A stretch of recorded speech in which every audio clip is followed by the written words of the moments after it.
តោះយើងថ្ងៃនេះយើងរៀនលំហាត់ចូលបំពេញចន្លោះខាងក្រោមអញ្ចឹងយើងមើលជួកមានប្រវែងប៉ុន្មានចាយើងយកបន្ទាត់មកគឺវាស់ទៅឃើញ3សង់ទីម៉ែត្រដើមដៃទៅជាមីលីម៉ែត្រវាស្មើ30មីលីម៉ែត្រស្មើដៃមានប្រវែងប៉ុន្មានបើយើងវាស់ទៅ2សង់ទីម៉ែត្រកន្លះបើយើងបែកទៅជាមីលីម៉ែត្រគឺស្មើនឹង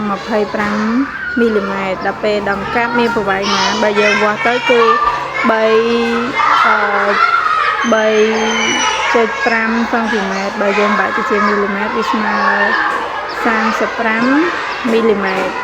ដល់ពេល1លេតមានប្រវែងបើយើងវាស់ទៅឃើញ4សង់ទីម៉ែត្រដល់ពេលយើងបែកទៅជាមីលីម៉ែត្រស្មើសំទោសវាស់ទៅឃើញ4សង់ទីម៉ែត្រដល់ពេលយើងបែកទៅជាមីលីម៉ែត្រស្មើ40មីលីម៉ែត្រដល់ពេលក្រាស់យើងវាស់ទៅឃើញ3.5សង់ទីម៉ែត្របើយើងបែកទៅជាសង់ទីម៉ែត្រវាស្មើ3បើបែកទៅជាមីលីម៉ែត្រវាស្មើ5កន្ត្រៃមានប្រវែងបវាស់ទៅ3.2សង់ទីម៉ែត្រអញ្ចឹងយើងបែកទៅជាសង់ទីម៉ែត្រវាស្មើ3បើមីលីម៉ែត្រយើងស្មើ2បាយបាយ